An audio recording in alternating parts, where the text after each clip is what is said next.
Hey everybody, it's another episode of the Silver Linings Librarian, plugging away with Bridge to Terabithia. Let's get to it.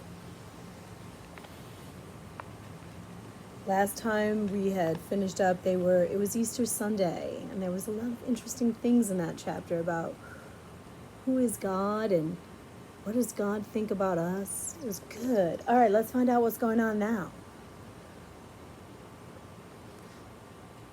On Easter Monday, the rain began again in earnest. It was as though the elements were conspiring to ruin their short week of freedom. Jess and Leslie sat cross-legged on the porch of the Burkses, watching the wheels of a passing truck shoot huge sprays of muddy water to its rear. "That ain't no 55 miles per hour," Jess muttered. Just then, something came out of the window of the cab. Leslie jumped to her feet. "Litter bug!" she screamed after the already disappearing taillights. Jess stood up too. "What do you want to do?" "I want to do is go to Terabithia," she said, looking out mournfully at the pouring rain. "Heck, let's go," he said. "Okay," she said, suddenly brightening. "Why not?" She got her boots and raincoats and considered the umbrella. "Do you think we could swing across holding an umbrella?" "Nah," he shook his head. "We better stop by your house and get your boots and things." He shrugged. "I don't have nothing that fits. I'll just go like this." "I'll get you an old coat of Bill's." She started up the stairs. Judy appeared in the hallway. Bill and Judy are Leslie's mom and dad. "What are you kids doing?" It was the same words Jess' mother might have used, but it didn't come out the same way. Judy's eyes were kind of fuzzed over as she spoke, and her voice sounded as though it were being broadcast from miles away. "We didn't mean to bother you, Judy." "That's all right. I'm stuck now. I might as well stop. Have you had any lunch?" "It's all right, Judy. We'll get ourselves something." Judy's eyes focused slightly. "You've got your boots on." Leslie looked down at her feet. "Oh, yeah," she said, as though she was just noticing herself. "We thought we'd go out for a while." "Is it raining again?" "Yeah. I used to like to walk in the rain." Judy smiled the kind of smile Maybelle did in her sleep. "Well, if you two can manage." "Sure. Is Bill back yet?" "No, he said he won't be back until late. Not to worry." "Fine," she said. "Oh," she said suddenly, and her eyes popped wide open. "Here's a bird who really wants to talk to me. I guess he's enjoying the book." She almost ran back to her room, and the plinkety-plink of the typewriter began at once. Leslie was grinning. She came unstuck. He wondered what it would be like to have a mother whose stories were inside of her head instead of marching across the television screen all day long. He followed Leslie up the hall to where she was pulling things out of a closet. She handed him a beige raincoat and a peculiar round black woolly hat. "No boots." Her voice was coming out of the depth of the closet and was muffled by a line of overcoats. "How about a pair of clumps?" "Pair of what?" She stuck her head out between the coats. "Cleats." "Cleats." She produced them. They looked like size 12s. "Nah, I'd lose them in the mud. I'll just go barefoot." "Huh," she said, emerging completely. "Well, me too." The ground was cold. The icy mud sent little thrills of pain up their legs, so they ran, splashing through the puddles and slushing in the mud. P.T. bounded ahead, leaping fish-like from one brown sea to the next, then turning back to herd the two of them forward, nipping at their heels and further splashing their already sopping jeans. When they got to the bank of the creek, they stopped. It was an awesome sight, like in the 10 Commandments on TV when the water came rushing into the dry path Moses had made and swept all the Egyptians away. The long, dry bed of the creek was a roaring 8-foot wide sea. Sweeping before it branches of trees, logs, and trash, swirling them about like so many Egyptian chariots, the hungry waters licking and sometimes leaping the banks, daring them to try to confine it. "Wow." Leslie's voice was respectful. "Yeah." Jess looked up at the rope. It was still twisted around the branch of the crabapple tree. His stomach felt cold. "Maybe we ought to forget it today." "Come on, Jess. We can make it. The hood of Leslie's raincoat had fallen back, and her hair lay plastered to her forehead. She wiped her cheeks and eyes with her hand and then untwisted the rope. She unsnapped the top of her coat with her left hand. Here, she said, stick PT in here for me. No, I'll carry him, Leslie. With that raincoat, he'll slip right out the bottom. She was impatient to be gone, so Jess scooped up the sodden dog and shoved him rear first in the cave of Leslie's raincoat. You gotta hold his rear with your left arm and swing with your right, you know. I know. She moved backward to get a running start. Hold tight. Good gosh, Jess. He shut his mouth, shut his eyes too. But he wanted to shut his eyes too, but he forced himself to watch her run back, race for the bank, leap, swing, and jump off, landing gracefully on her feet on the far side. Catch! He stuck his hand out, but he was watching Leslie and PT and not concentrating on the rope, which slipped off the ends of his fingertip and swung in a large arc out of his reach. He jumped and grabbed it, and shutting his mind to the sound and sight of the water, he ran back and then speeded forward. The cold stream lapped his bare heels momentarily, but then he was into the air above it and falling awkwardly and landing on his bottom.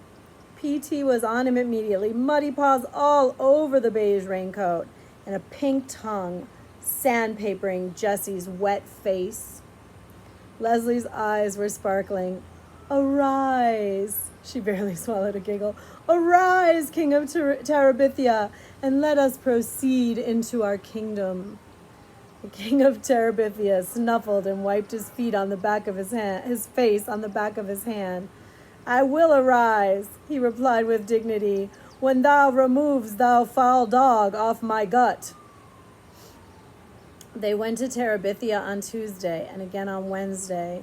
The rain continued sporadically, so that by Wednesday the creek had swollen to the trunk of the crab apple, and they were running through ankle-deep water to make their flight into Terabithia. And on the opposite bank, Jess was more careful to land on his feet. Sitting in cold, wet breeches for an hour was no fun, even in a magic kingdom. For Jess, the fear of the crossing rose with the height of the creek. Leslie never seemed to hesitate, so Jess could not hang back. But even though he could force his body to follow after, his mind hung back, wanting to cling to the crabapple tree the way Joyce Ann might cling to Mama's skirt. While they were sitting in the castle on Wednesday, it began suddenly to rain so hard that water came through the top of the shack in icy streams.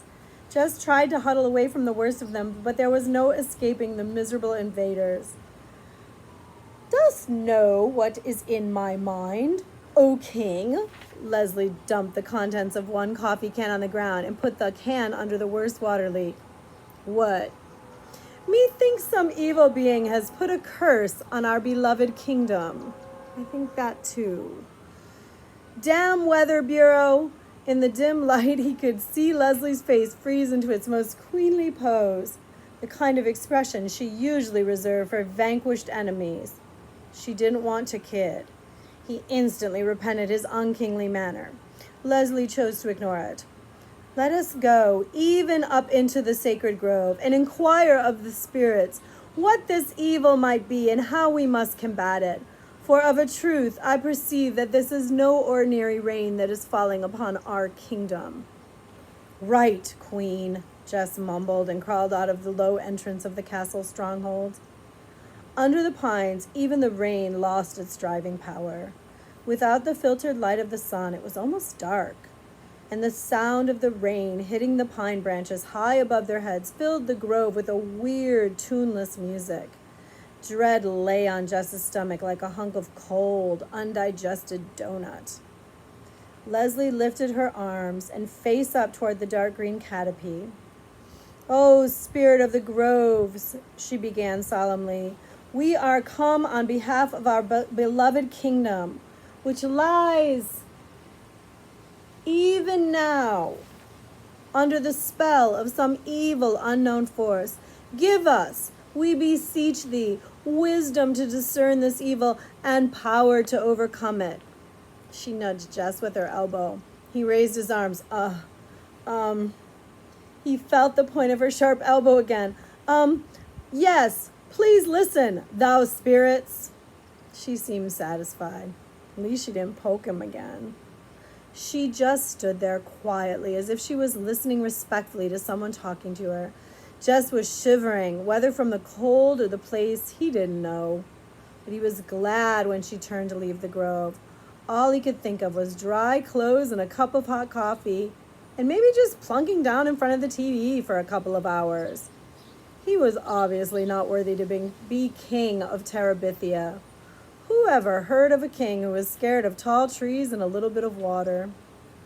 He swung across the creek, almost too disgusted with himself to be afraid.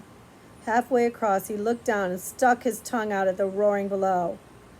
Who's afraid of the big bad wolf? Tra-la-la, tra-la-la, he said to himself, then quickly looked up again toward the crab apple tree. Plodding up the hill through the mud and beaten down grasses, he slammed his bare feet down hard. Left, left, he addressed them inside his head. Left my wife and 49 children without any gingerbread. Think I did right? Right by my... Why don't we change our clothes and watch TV or something over at your house? He felt like hugging her. I'll make us some coffee, he said joyfully. Yuck, she said, smiling, and began to run for the old Perkins place. That beautiful, graceful run of hers that neither mud nor water could defeat. It had seemed to Jess when he went to bed Wednesday night that he could relax, that everything was going to be all right. But he awoke in the middle of the night with the horrible realization that it was still raining. He would just have to tell Leslie that he wouldn't go to Terabithia. After all, she had told him that when she was working on the house with Bill, and he hadn't questioned her. It wasn't so much that he minded telling Leslie that he was afraid to go. It was that he minded being afraid. It was as though he had been made with a great piece missing. One of Maybelle's puzzles with this huge gap where somebody's eye and cheek and jaw should have been. Lord, it would have been better to be born without an arm than to go through life with no guts. He hardly slept the rest of the night, listening to the horrid rain and that knowing that no matter how high the creek came, Leslie would still want to cross it. Chapter 9. Wash your hands. Don't touch your face. Try to stay inside.